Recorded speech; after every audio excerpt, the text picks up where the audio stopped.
Good evening to all of you. Most welcome in this class.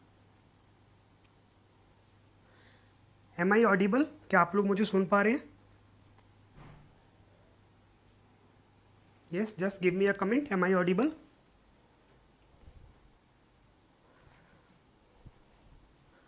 Okay, great. So today we are going to discuss about the current affairs.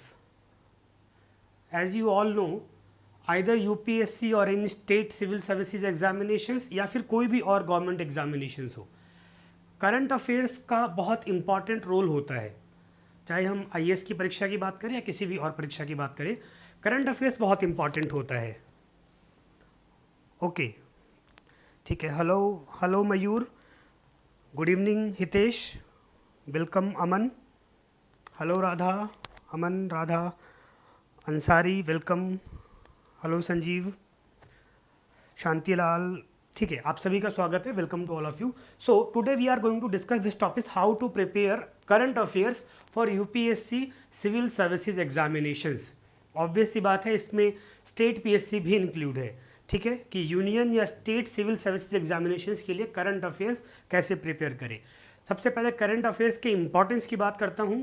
अगर आप लोग 2010 के बाद के exams देखेंगे, कोई भी गवर्नमेंट एग्जामिनेशन हो जो कॉम्पिटिटिव एग्ज़ाम हो, उसमें लगातार करंट अफेयर्स की भूमिका बढ़ती जा रही है. The number of current questions from current affairs is rising again and again later.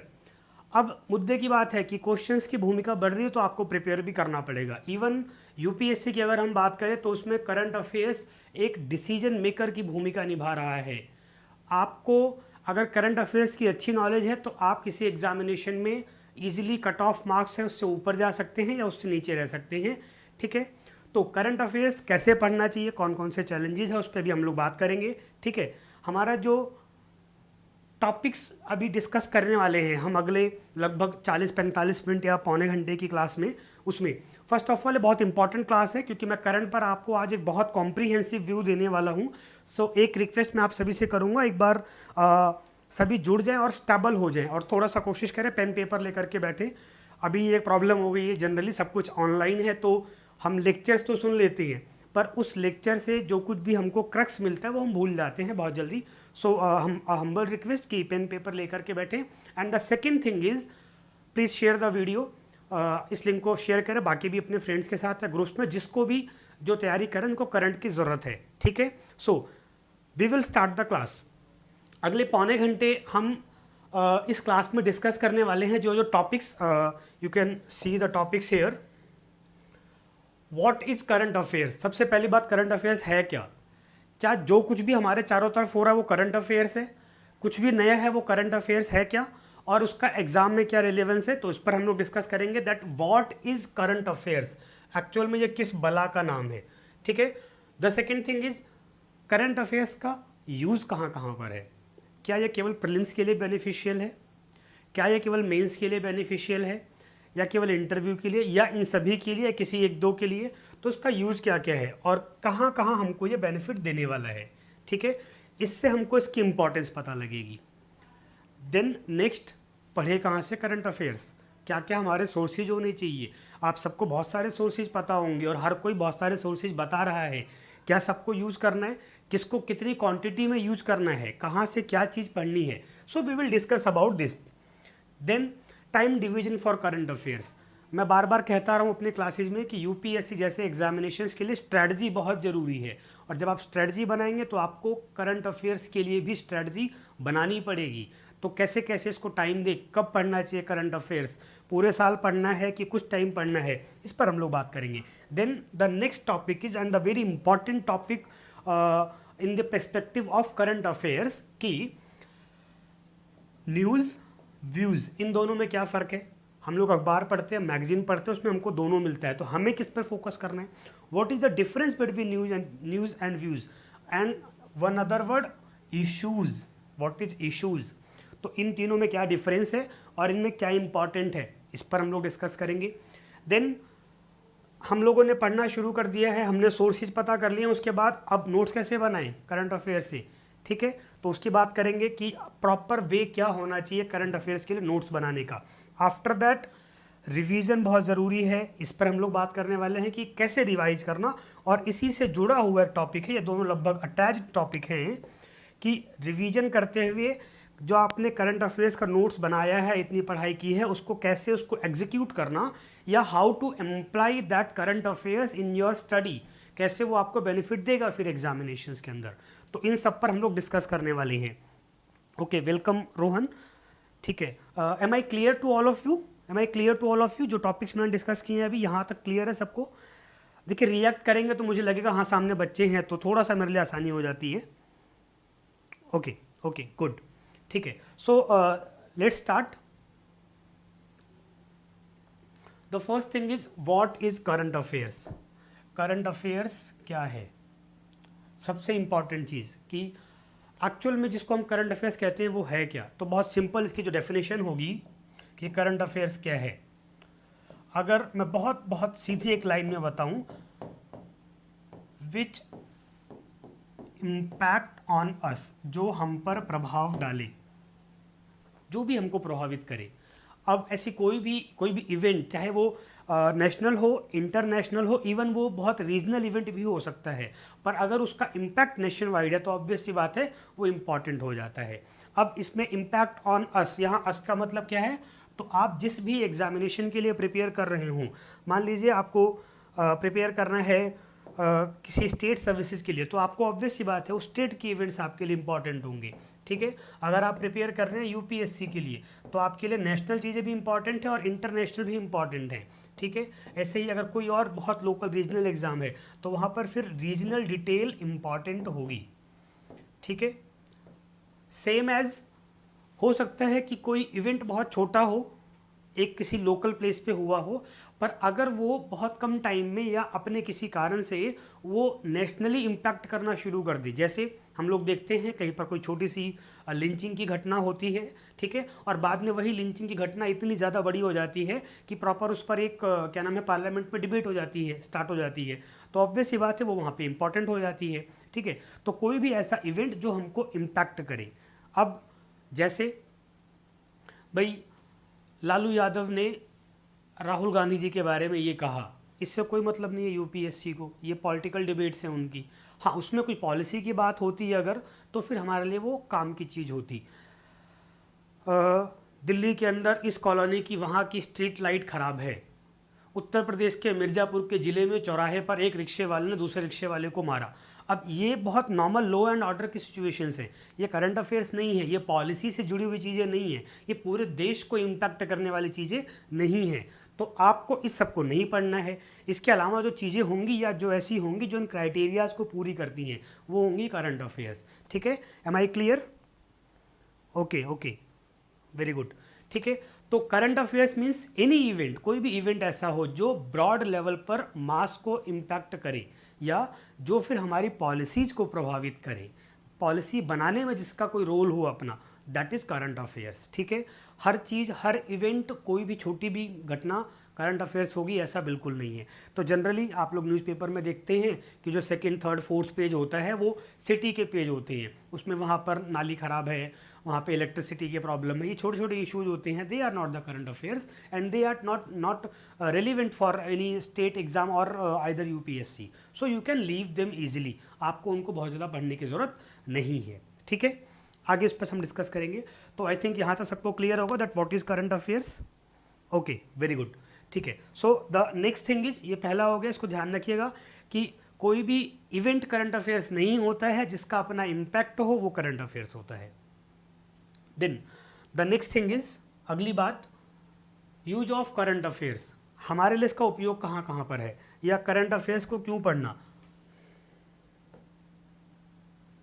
तो जनरली किसी भी एग्जामिनेशंस के 3 स्टेप्स हम लोग देखते हैं।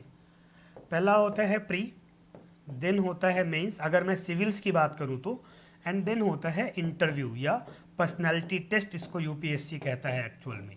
ठीक है, क्या करंट अफेयर्स किसी भी एक फेज के लिए इंपॉर्टेंट है?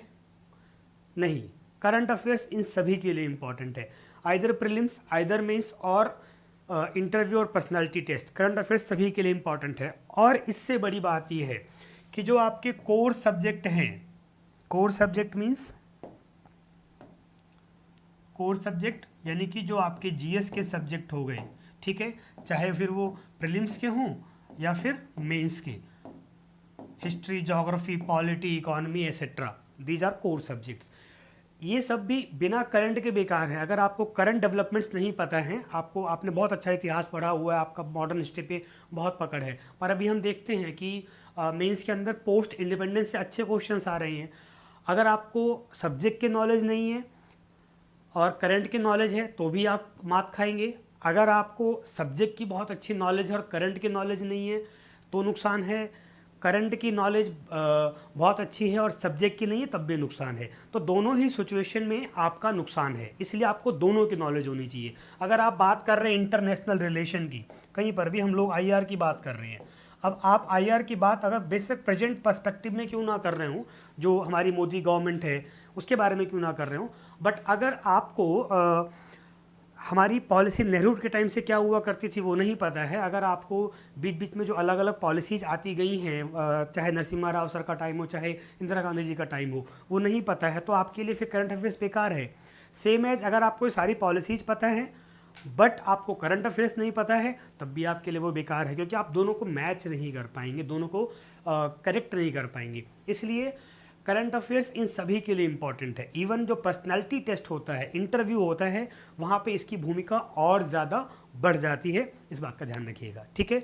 तो पहली बात, करंट अफेयर्स इन सब के लिए आपको पढ़ना है, ध्यान रखिएगा। एक ही इवेंट है, कहीं भी यूजफुल हो सकता है, तो उसको होलिस्टिक वे में पढ़िए। हाँ, एक चीज़ यहाँ पर ध्यान रखना है, वो क्या ध्यान रखना है कि जब आप करंट अफेयर्स का रिवीजन कर रहे होंगे, अभी हम रिवीजन पे हालांकि प्रॉपर आएंगे, रिवीजन कर रहे होंगे, वहाँ पर आप डिफरेंशिएट कर सकते हैं। किसी करंट अफेयर्स के अंदर कुछ ऐसे स्टैटिक पॉइंट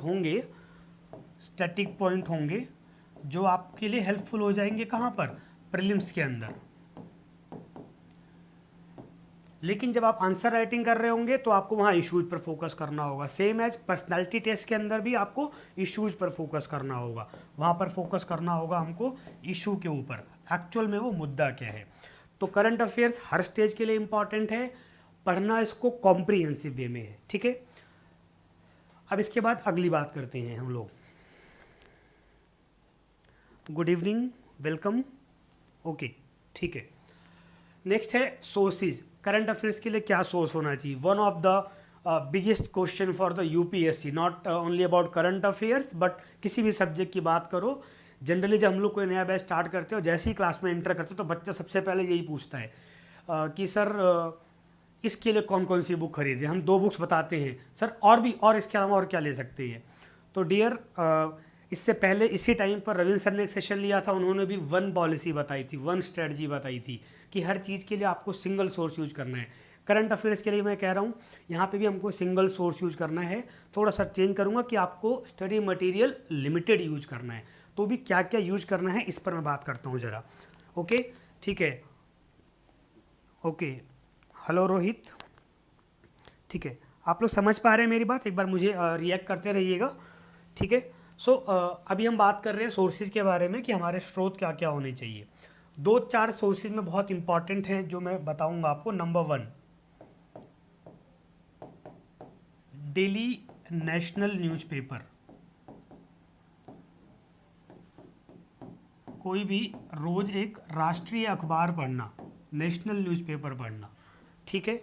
अब यहाँ पर पहली बात तो नेशनल पे फोकस रखिएगा, ठीक है, ये बहुत ज़रूरी है कि आपको राष्ट्रीय अखबार ही पढ़ना है। कोई भी लोकल अखबार है उसमें ऑब्वियस सी बात है कवरेज भी वैसी होती है, तो जो एक अच्छा स्टैंडर्ड अखबार है उसको पढ़ना आप, ठीक है। अब इसमें बहुत से बच्चों की प्रॉब्लम आती है सर कौन सा पढ़े, ठीक है। तो प्रीफर जो अखबार है दैट इज ऑब्वियस सी बात है द हिंदू या इंडियन एक्सप्रेस। आप इसमें से कोई भी एक न्यूज़पेपर चूज कर सकते हैं, दोनों की अपनी इंपॉर्टेंस है और दोनों अपने तरीके से क्वालिटी देते हैं यूपीएससी या इन एग्जामिनेशंस के लेवल की अगर हम बात करें तो you can go with anyone.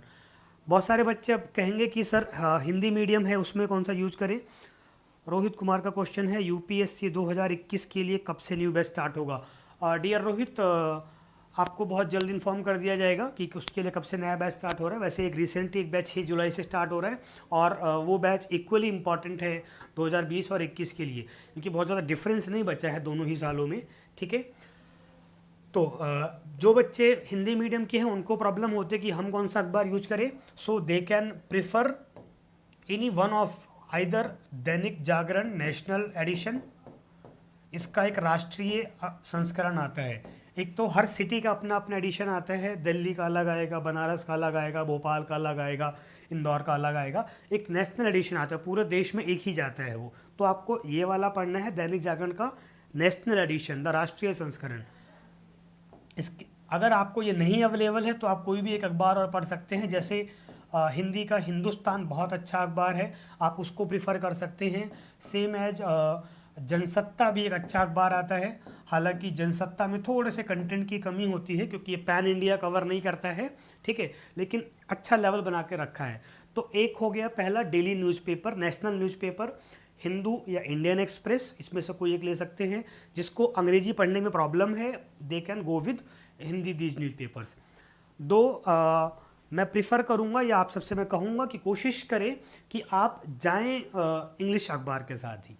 आप शुरुआत में ये कर सकते हैं कि हिंदी अखबारों का प्रयोग करें, लेकिन कोशिश करें कि धीरे धीरे खुद को आप इंग्लिश करके जाएं, क्योंकि अल्टीमेटली आपको इतनी इंग्लिश की समझ होनी ही चाहिए। आप डीएम बनने वाले हो भाई, और उस पोस्ट पे जाओगे और आप कहोगे मुझे अंग्रेजी नहीं आती, तो फिर ऑब्वियस सी बात है वो जस्टिफाई नहीं होगा।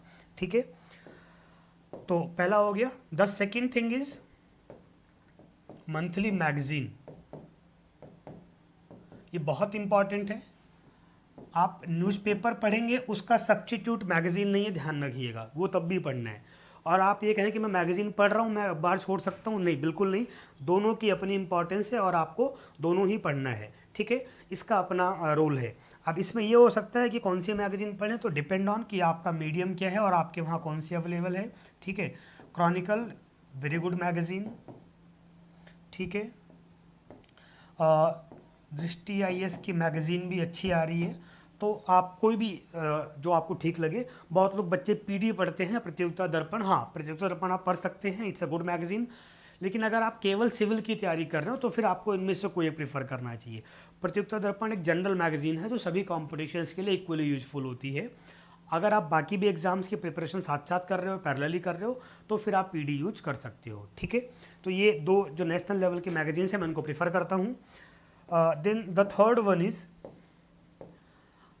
अगर आपको on the same year exam देना है, अगर आप 2020 के लिए अप्लाई करने वाले हैं, 2020 के लिए अटेम्प्ट देने वाले हैं, फॉर्म तो भरे जा चुके हैं, ठीक है, तो मंथली कंपाइलेशन भी पढ़ना चाहिए करंट अफेयर्स का। करंट अफेयर्स का मंथली कंपाइलेशन भी पढ़ना चाहिए। मंथली कंपाइलेशन यानी कि आपने देखा होगा मार्केट में बहुत सारे ऐसे अलग अलग कोचिंग इंस्टीट्यूट्स हैं या और अलग अलग कंपनीज हैं जो आपको एक साथ ये मंथ का एक आपको बंच प्रोवाइड कराती है करंट अफेयर्स का। कोई भी उनमें से एक प्रीफर करिए, इन दोनों को पढ़ने के साथ साथ प्रीफर करिए। हाँ, आप ये कर सकते हैं कि उस पर टाइम थोड़ा सा कम दे सकते हैं, बट उसकी अपनी एक इम्पॉर्टेंस होती है, क्योंकि आप बहुत कुछ ऐसा है जो कई बार आप खुद से कवर नहीं कर पाते हो, अलग अलग सोर्सेज पे आता है या उन पर डिटेलिंग आप नहीं निकाल पाते हो। कोई खबर आपने अखबार में पढ़ा, मैगजीन में पढ़ा, पर और डिटेलिंग की ज़रूरत है, सो you can go with this compilations. ऐसे कुछ अलग अलग जो कंपाइलेशंस अवेलेबल हैं मार्केट में, जैसे विज़न आईएएस का कंपाइलेशन मार्केट में ईजिली आता है, ऑनलाइन भी अवेलेबल है, आप वो ले सकते हैं। इसी प्रकार same as there is insight IAS, IAS Baba, you can going with any one of them. ठीक है, जो बहुत ज़्यादा बल्कि हो उसको मत लीजिए, बस इतना कोशिश करिएगा, क्योंकि बहुत ज़्यादा कंटेंट होगा तो फिर वो प्रॉब्लम करेगा आपके लिए। बहुत बल्कि चीज़ नहीं चाहिए।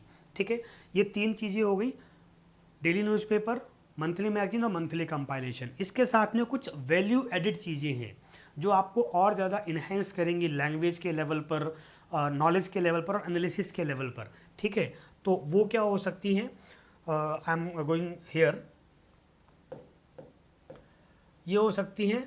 फोर्थ, ऑल इंडिया रेडियो, इस पर एक बार न्यूज़ आप लोग ज़रूर सुनिए, सुबह और शाम को न्यूज़ आता है, आधा घंटा का पूरा वो कवर करता है, और एक डिबेट भी आता है शाम को 8:30 बजे के आसपास।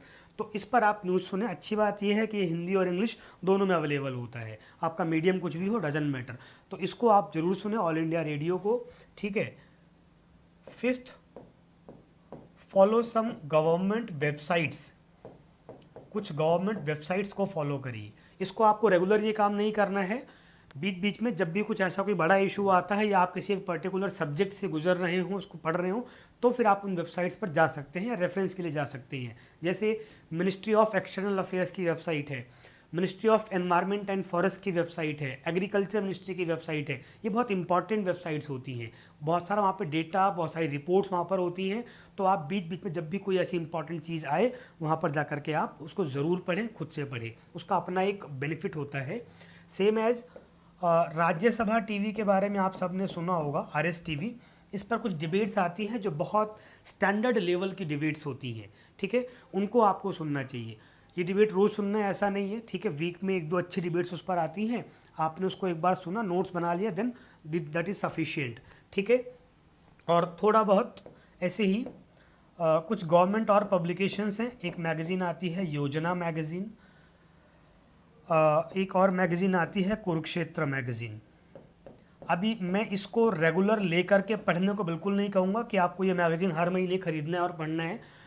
इसका अच्छा आजकल जिस्ट या कंपाइलेशंस में ये मैगज़ीन का डिटेल आने लग गए हैं, तो भी कम से कम आप ये पता करें कि वो मैगज़ीन किस इशू पर है। हर मंथ ये मैगज़ीन आती है किसी भी एक मुद्दे के ऊपर, आप उस मैगज़ीन के बारे में पता करें कि ये किस मुद्दे पर है, और उसमें से कोई भी एक आर्टिकल और एडिटोरियल इतना ज़रूर पढ़ें, आपको क्रक्स मिल जाएगा उतने से ही कि बेसिकली ये मैगज़ीन इस मुद्दे पर क्या कहना चाह रही है। क्योंकि ये गवर्नमेंट मैगज़ीन्स होती हैं और इनमें जनरली जो गवर्नमेंट ऑफिसर्स होते हैं, ब्यूरोक्रेट्स होते हैं, रिसर्चर्स होते हैं, या स्टडी सेंटर्स के हेड होते हैं, उनके आर्टिकल्स होते हैं, प्रोफेसर्स के आर्टिकल्स होते हैं, तो उसकी अपनी एक इम्पॉर्टेंस होती है, ठीक है। लेकिन हाँ, सारा टाइम इस पर दे देना ऐसा बिल्कुल नहीं है। एक महीने में किसी एक ही मुद्दे पर मैगज़ीन आती है, आप उसमें से एडिटोरियल और कोई भी एक आर्टिकल अगर इतना भी निकाल लेंगे आपका काम हो जाएगा। क्रॉनिकल, दृष्टि जैसी मैगज़ीन्स, इनका उन्होंने धीरे धीरे अभी क्रक्स देना भी शुरू किया है, या उसमें से जो इम्पोर्टेंट आर्टिकल हैं उनको देना भी शुरू किया है। तो अगर वहाँ से हेल्प मिलता है तो फिर आपको इसको लीव आउट आप कर सकते हैं। तो ये कुछ चीज़ें हो गई करंट अफेयर्स के लिए, daily newspaper, monthly magazine, monthly compilation plus other material. Internet के उपयोग की बात बहुत सारे बच्चे पूछते हैं कि सर नेट का कितना यूज है। ओके, रोहित कुमार पूछ रहे हैं बीपीएससी के लिए मैगज़ीन। डियर देखिए, जो बेसिक मुद्दों पर मैगज़ीन है वो यही सारी मैगज़ीन्स होती हैं। हाँ, बीपीएससी के लिए आप वहाँ पे समसामयिकी या परीक्षा वाणी की कुछ मैगज़ीन्स आती हैं लोकल स्टेट्स के अंदर, आप वो ले सकते हैं, ठीक है। तो वो अपने आप में सफिशिएंट होता है, मैं उस पर बाद में आऊँगा अभी, ठीक है। तो इंटरनेट की बात मैं कर रहा था। बहुत से बच्चे डिपेंड होते हैं कि इंटरनेट की कितनी इंपॉर्टेंस है, सर कितना यूज करना चाहिए। केवल रेफरेंस के लिए उसका यूज करना, बस आप कोई मुद्दा पढ़ रहे हैं, अटक गए हैं, आपको लग रहा है कि जानकारी पूरी जानना बहुत ज़रूरी है, देन गो विद गूगल, वहाँ पे सर्फ करें और किसी भी ऑफिशियल वेबसाइट पर ही डेटा निकालें। आप विकीपीडिया से यूपीएससी की तैयारी नहीं कर सकते, ध्यान रखिएगा, ठीक है। तो कोई भी गवर्नमेंट वेबसाइट्स हो सकती हैं, जैसे एक वेबसाइट है IDSA, ये डिफेंस और IR के क्षेत्र में बहुत इंपॉर्टेंट वेबसाइट है IDSA, आप सर्च करेंगे आपको पता लग जाएगा। तो ऐसी कुछ वेबसाइट्स हैं, कुछ थिंक टैंक हैं, उनको आप प्रेफर कर सकते हैं। लेकिन नेट पे सर्फिंग में ये नहीं करना कि एक लिंक खोला, वहाँ पे कुछ आपने पढ़ा और इंटरेस्ट आया, दूसरा लिंक खोला, तीसरा खोला, आपका पर्पस बेकार हो जाता है। तो जब भी नेट पे जाएं तो क्या सर्च करने के लिए जा रहे हैं इतना सोच करके जाएं, उतना सर्च करें and then come back. Otherwise आप 2 घंटा भी सर्फिंग करते रहोगे, वो भी कम लगेगा आपको। ओके, सो यहाँ हमने सोर्सेज की बात की। If you have any confusion you can write down in the things in the comment box. Okay, state PSC के लिए अलग अलग बच्चे पूछ रहे हैं, बीपीएससी के लिए पूछ रहे हैं, झारखंड पब्लिक सर्विस कमीशन के लिए पूछ रहे हैं। बच्चों, स्टेट सर्विसेज के लिए मैं फिर से बता रहा हूँ, जनरली क्या होता है कि अलग अलग स्टेट्स के अंदर कुछ लोकल मैगजीन्स भी चलती हैं जो कॉम्पिटिटिव एग्जामिनेशंस के लिए आती हैं। यूपी, बिहार, इस सब में परीक्षा वाली बहुत फेमस है। इसी प्रकार मध्य प्रदेश में पुणेकर की आती है, तो वो आप लोग देख लें। दूसरा जो एक इम्पॉर्टेंट चीज़ इसमें आप कर सकते हैं स्टेट सर्विसेज के लिए करंट अफेयर्स के बारे में, उसके लिए आप फिर रेगुलर किसी मैगज़ीन पे ना जाएं, नॉर्मली तो यही मैगज़ीन पढ़ते रहें। जब एग्ज़ाम होता है, जब भी प्रीलिम्स एग्ज़ाम आएगा, मेंस एग्ज़ाम आएगा इन सर्विसेज का, स्टेट सर्विसेज का, तो जनरली बड़े जितने भी ये जो पब्लिशर्स हैं वो उसके लिए स्पेशल इशू या स्पेशल एडिशन निकालती हैं, जिसको हम विशेषांक कहते हैं। तो फिर आप उसको पढ़ लेंगे तो वो आपका काम कर देता है, ठीक है। बाकी आपके वहाँ का जो न्यूज़पेपर है वो बहुत ज़रूरी है, न्यूज़पेपर पर पढ़ते रहिएगा आप। ये अखबार भी पढ़ेंगे तो इन सभी न्यूज़पेपर्स के अंदर जिस भी स्टेट में आप रह रहे हैं तो वहाँ की खबरें भी अलग से दी होती हैं, उसको आप थोड़ा सा फोकस कर लीजिएगा, काम हो जाएगा। साथ ही उस स्टेट की, पर्टिकुलर स्टेट की जो गवर्नमेंट वेबसाइट्स होती हैं, स्पेशली जो वहाँ की स्टेट गवर्नमेंट की वेबसाइट है, उस पर भी काफ़ी जानकारियाँ आपको मिल जाती हैं जो बेसिक स्टैटिक्स चाहिए होता है। और स्टेट के अंदर बहुत ज़्यादा IR इससे क्वेश्चन आता है ऐसा नहीं होता, तो उसके लिए परेशान होने की बहुत ज़्यादा ज़रूरत नहीं है। Okay, good evening and welcome to all of you new students. NCERT books पढ़ना ज़रूरी है या वीडियो से भी कंप्लीट कर सकते हैं, ये बाद में बताऊंगा रोहित, मैं पहले अपने मुद्दे पे रहूँगा, ठीक है। नेक्स्ट, कितना टाइम दिया जाए करंट अफेयर्स को पढ़ने के लिए? तो सबसे पहली बात ध्यान ये रखना है कि करंट अफेयर्स आपको रोज़ पढ़ना है, यस, रेगुलर, ठीक है। आपका न्यूज़पेपर है, आप उसको डेली पढ़िए। अगर आपने उसको कहा कि नहीं मैं इसको हफ्ते में एक बार पढ़ूंगा, महीने में एक बार पढ़ूंगा, या कटिंग करके रख ली है, कोई फ़ायदा नहीं है, उससे अच्छा फिर आप मत रख, छोड़ दीजिए उसको, ठीक है। बट एक कटिंग कभी भी काम नहीं आती है। कोशिश करें आप उसको डेली बेसिस पे पढ़ें, और जब आप उसको पढ़ रहे हो तो वहीं से कुछ नोट्स बनाएं। अभी हम नोट्स पर आएंगे तो और डिस्कस करूंगा मैं, ठीक है। बट करंट अफेयर्स आपको डेली पढ़ना है। ऐसे ही जो मंथली मैगज़ीन आएगी वो भी आप एक दिन में नहीं पढ़ सकते हो, एक महीने की एक मैगज़ीन आती है, आपको वो भी रोज़ पढ़ना होगा। अगर आप डेली 1 घंटा अखबार पे देंगे और बाकी 1 घंटा अदर मटेरियल के ऊपर, आपका करंट बहुत अच्छे से प्रिपेयर होगा, ठीक है। तो रेगुलर पढ़ना है। एक बात, कम से कम भी 2 घंटे आपको रोज़ देने हैं, डेली बेसिस पे देना है, ठीक है। इसको आप डिवाइड कर सकते हैं। न्यूज़पेपर सबसे इम्पॉर्टेंट है, ये आपको ऑब्वियस सी बात है रोज़ 1 घंटा पढ़ना होगा। बहुत से बच्चों को मैंने देखा है, प्रॉब्लम होती है कि वो 3-3 घंटा न्यूज़पेपर में लगा देते हैं। स्टार्टिंग में ऐसा होता है, गलती उनकी नहीं है, क्योंकि उनको पता नहीं होता कि अखबार में पढ़ना क्या है। So what to read in the newspaper, इस पर हम एक स्पेशल अलग वीडियो बनाएंगे, ठीक है।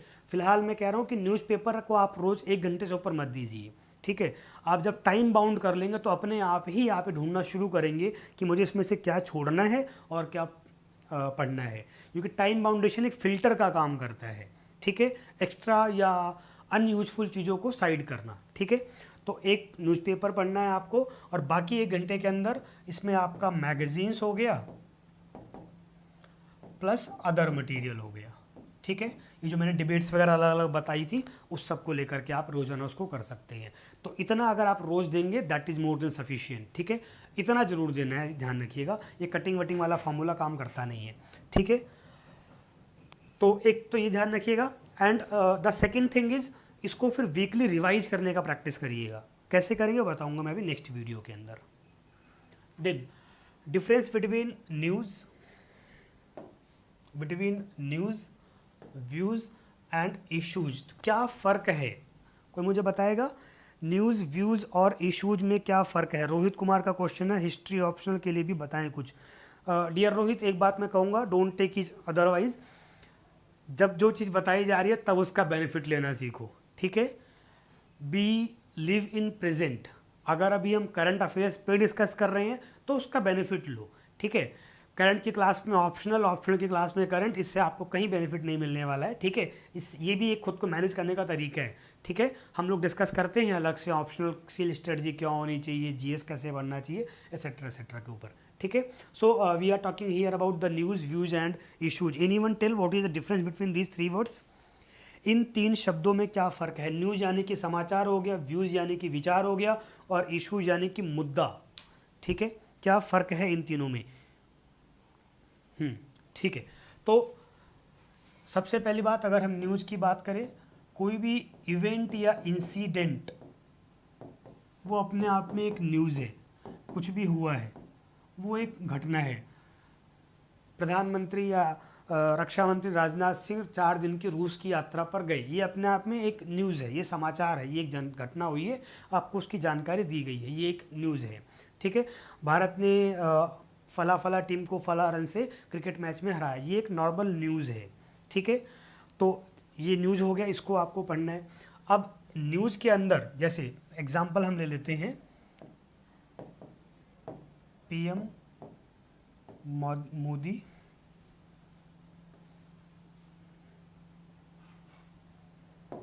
फॉरेन विजिट,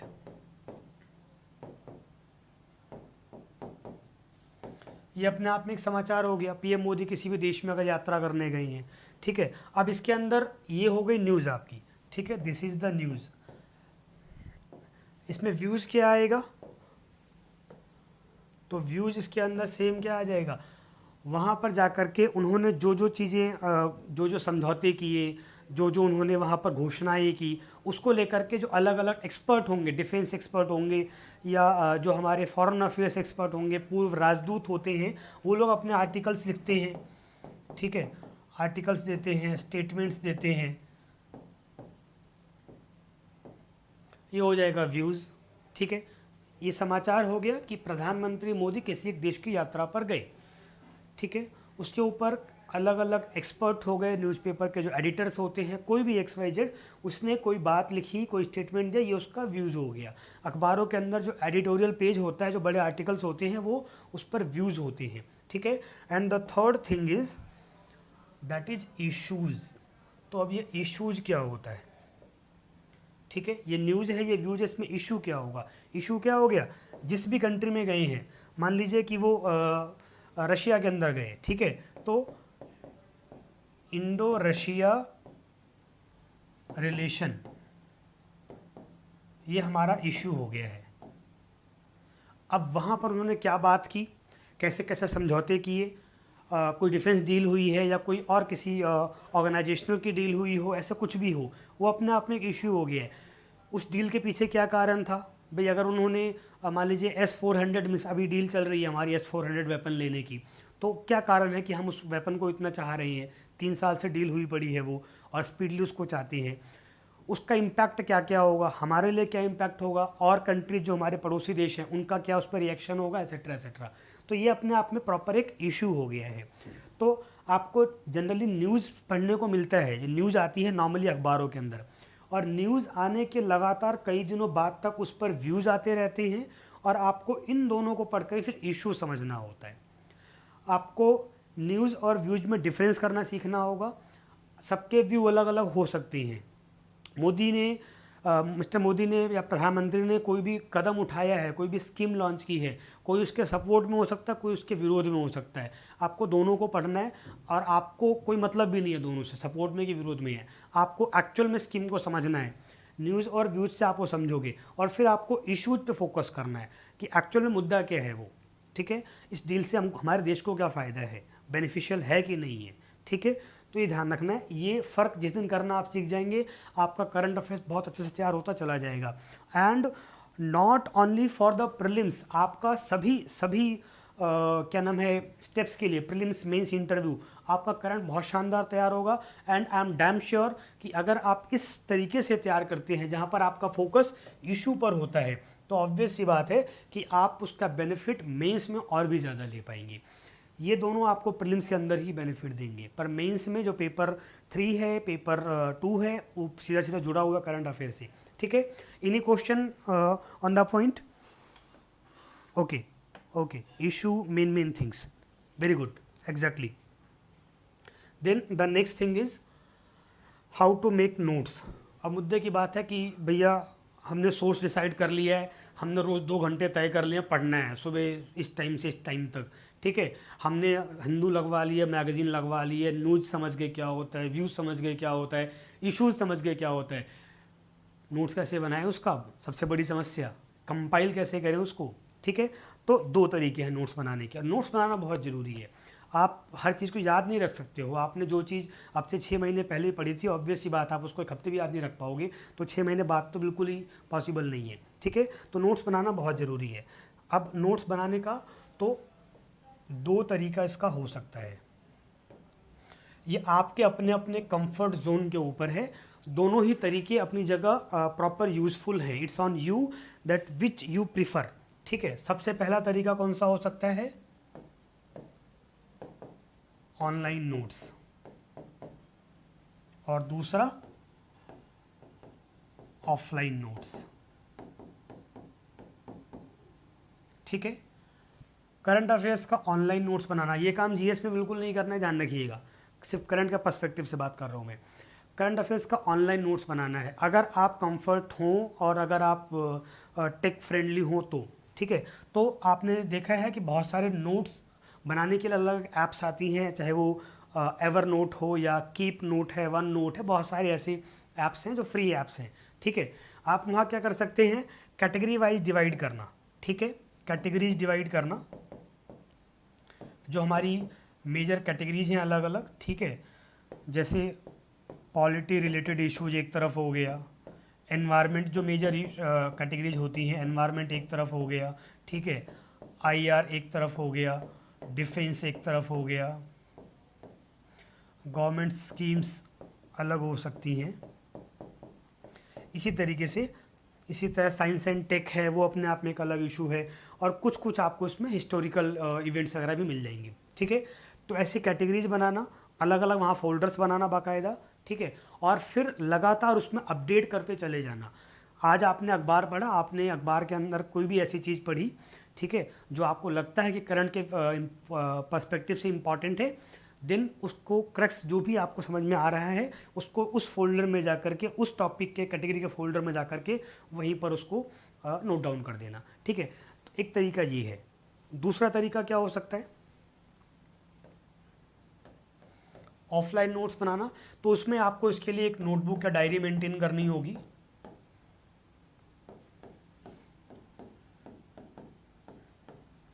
और उसके अंदर फिर अगेन ये सेक्शंस बनाने होंगे और फिर उसके अंदर नोट करना होगा। ध्यान ये रखना है यहाँ पर, जब भी ये नोटबुक का डायरी बनाएं, कि उसमें आपको सफिशिएंट स्पेस हमेशा छोड़ करके रखना है, ठीक है। आप डिफेंस के लिए कोई भी चीज़ लिख रहे हो, आपको हमेशा पेज के साइड में मार्जिन रखना है, ताकि उसमें कोई भी नई डेवलपमेंट हो आप उसको वहीं पर नोट कर सको। मान लीजिए जैसे मैं अभी बात कर रहा था इंडो रशिया रिलेशन की, ठीक है। अब आपने इंडो रशिया रिलेशन के ऊपर वहाँ पर राजनाथ सिंह गए, आपने उसके बारे में कुछ चीज़ पढ़ा और आपने उसको एक जगह पर उसका नोट्स बनाया। हो सकता है 6 महीने बाद फिर वहाँ से कोई चल करके यहाँ आ जाए कि भैया आप आए थे, हम तो बदला पूरा करने आए, नाश्ता करके गए थे, हम भी नाश्ता तो करके ही जाएंगे आपके यहाँ पे भारत का। या अगेन अभी राजनाथ सिंह गए हैं, कल को मिस्टर मोदी का मन कर जाए कि हम भी हो करके आते हैं, वो भी चले गए, तो सेम दोबारा विजिट पे गए। रिलेशंस रोज रोज नहीं बनते बिगड़ते हैं, इशूज लगभग हमेशा एक जैसे रहते हैं, उसमें कुछ चीज़ें जुड़ती हैं, कुछ चीज़ें हटती हैं, ठीक है। अब आपने जो पहले जब राजनाथ सिंह गए थे उसको जहाँ पर लिखा था, दूसरी चीज़ दोबारा से आपने 10 पेज बाद लिखी, ठीक है। तो एक तो आपका मटेरियल 2 जगह बट गया, एक बात आप कंटेंट ज़्यादा लिखोगे, जबकि सबसे बेहतर क्या होता कि जहाँ आपने पहले लिखा हुआ था उसमें जो नई चीज़ जुड़ी वहीं पर उसको ऐड कर देती। पीएम मोदी किस तारीख को वहाँ पर गए, ये कोई मुद्दा नहीं है, ठीक है। वो वहाँ किससे मिले, ये कोई मुद्दा नहीं है। किस इशू पर वहाँ बातचीत हुई, किस इशू के ऊपर वहाँ फाइनल समझौते हुए, वो इशू इंपॉर्टेंट है, ठीक है। तो न्यूज़ और व्यूज़ को पढ़ के इशूज़ को यहीं पर ऐड कर देना। अगर आप ऑफलाइन नोट्स बनाए तो इसका ध्यान रखिएगा, ठीक है। और फिर साथ में इन्हीं सबको अलग अलग सब्जेक्ट के साथ भी अटैच करना। जैसे अगर आप आईआर के लिए अलग आपने एक नोटबुक बनाई हुई है और आप आईआर सब्जेक्ट भी पढ़ रहे हैं, ठीक है, तो उन दोनों को साथ में मैचअप करके रखिएगा, ताकि जब आपने कोई भी, जैसे इंडो रशिया की न्यूज़ की हमने बात की, और जब आपकी क्लास में इंडो रशिया रिलेशन पढ़ाया जा रहा हो, आप वहाँ पर उसको अप्लाई करिए, ठीक है। तो ये 2 तरीके हो गए। ऑनलाइन में ऑलरेडी ये फैसिलिटी होती है कि आप कभी भी कोई भी चीज़ आगे पीछे ऊपर नीचे कर सकते हैं, तो उसमें आप कितना भी जोड़ सकते हैं, वो समस्या नहीं है। बट नोट्स रेगुलर बनाना है और कैटेगराइज करके बनाना है। अगर आप एक बुक में एक ही साथ सब लिखते चले जा रहे हैं, आप बहुत कंफ्यूज होंगे। बहुत से बच्चे मंथली नोट्स बनाते हैं, मंथ वाइज, यानी कि ये जनवरी का, ये फरवरी का, बेवकूफ़ी है वो, कोई फ़ायदा नहीं है उसका। वो वनडे एग्जाम्स में तो काम आ भी सकता है, पर यूपीएससी वगैरह में काम नहीं आता है। यूपीएससी कभी डेट नहीं पूछते कि मिस्टर मोदी किस तारीख को यहाँ से उड़े, किस तारीख को वहाँ पहुँचे, कोई मतलब नहीं है उस सवालों का। तो उसको ध्यान रखिएगा, ओके।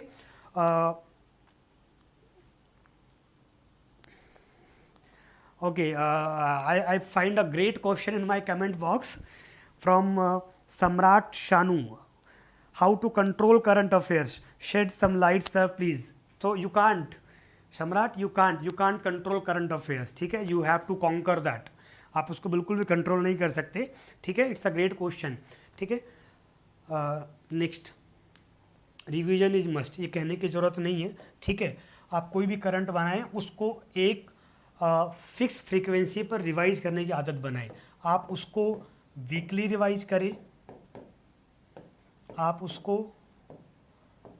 मंथली रिवाइज करें, ठीक है, और फिर आप उसको चाहें तो क्वार्टरली भी रिवाइज कर सकते हैं, या क्वार्टरली की जगह आप ऐसा कर सकते हैं कि उसको सब्जेक्ट से जोड़ करके रिवाइज कर सकते हैं, ठीक है, सब्जेक्ट वाइज रिवीजन।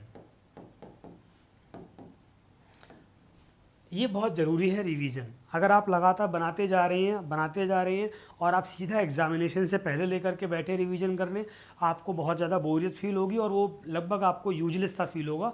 या जो ये क्वेश्चन अभी आया है सम्राट शानू का, ही डिलीटेड द क्वेश्चन, ठीक है, आपको वैसा ही फील होगा कि ये बम्बार्डिंग हो गई है करंट अफेयर्स की मेरे ऊपर। तो खुद के ऊपर करंट अफेयर्स की बम्बार्डिंग बिल्कुल नहीं होने देना है। अगर आप उसको, मुझे लगता है monthly is a good frequency to revise the current affairs. आप हर मंथ उसको जो भी कैटेगरीज बनाई है उसको एक बार रिवीजन करिए। इससे बेनिफिट क्या होगा, अगर आप हर मंथ उसको रिवाइज करते रहेंगे, जब आप लास्ट टाइम में उसको एग्जामिनेशन से पहले या ड्यूरिंग द टेस्ट सीरीज आप उसको रिवाइज करने बैठेंगे तो वो आपको बहुत फ्रेंडली लगेगा, उसमें कुछ भी नया नहीं लगेगा। और चूँकि आप न्यूज़, व्यूज़ और इश्यूज़ तीनों से गो थ्रू हो रहे हैं तो आपको ये सब मुद्दे बहुत आसपास के लगेंगे। जैसे आपके जीएस के सब्जेक्ट हैं, ये सब आपको बिल्कुल वैसा ही लगेगा। अदरवाइज करंट अफेयर्स एक बम्बार्डिंग लगेगा आपको, ठीक है। और इसमें जो इंपॉर्टेंट थिंग है रिवीजन के अंदर, दैट इज़ एग्जीक्यूशन या सब्जेक्ट के अंदर, स्टडी के अंदर इम्प्लाई करना उसको, ठीक है।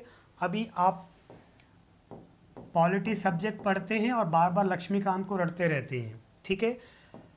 अब कोई भी नया पॉलिटिकल डेवलपमेंट होता है, कोई भी नया एक्ट आ रहा है या चेंजेज हो रहे हैं पार्लियामेंट के अंदर, ठीक है, लाइक CAA, लाइक अभी J&K बिल आया था अक्टूबर में, ठीक है, एनीथिंग लाइक दैट, ठीक है। अब अगर आप उसको सब्जेक्ट में इम्प्लाई नहीं कर पा रहे हैं तो फिर वो आपके लिए किसी काम का नहीं है। तो जो करंट अफेयर्स पढ़ रहे हैं, जब आप उस सब्जेक्ट से गुजरे, चाहे वो हिस्ट्री हो, ज्योग्राफी हो, पॉलिटी हो, इकॉनमी हो, साइंस एंड टेक्नोलॉजी हो, एनवायरनमेंट हो और एनी अदर थिंग, ठीक है, तो जब भी उस सब्जेक्ट से गुजरे तो फिर करंट अफेयर्स से गो थ्रू हो जाए, ठीक है। आपने पॉलिटी के करंट अफेयर्स तैयार किए हुए हैं, आप उसको लगातार रिवाइज कर रहे हैं तो आपको लगभग ध्यान में है कि उसमें क्या है। अभी आपने सिटीजनशिप के ऊपर कोई नया चेंज देखा, ऑब्वियस सी बात है, go through with that current affairs, your current notes, ठीक है, तो वो अपने आप में लिंकअप हो जाएगा। आपने लगातार आप पॉलिटी पढ़ रहे हैं, आपने पॉलिटी के अंदर गवर्नर के राइट्स के बारे में पढ़ा है। अब पिछले 6 महीने में आपको ध्यान में होगा लगातार गवर्नर के रोल को लेकर के और जो स्पीकर हैं, लेजिस्लेटिव असेंबली के स्पीकर हैं, उनके रोल को लेकर के लगातार बहस हो रही है, बहुत सारे डिसीजन सुप्रीम कोर्ट के आए हैं।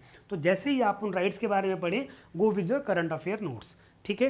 तो उससे क्या होगा कि वो आपका इम्प्लीकेशन हो गया सब्जेक्ट के अंदर।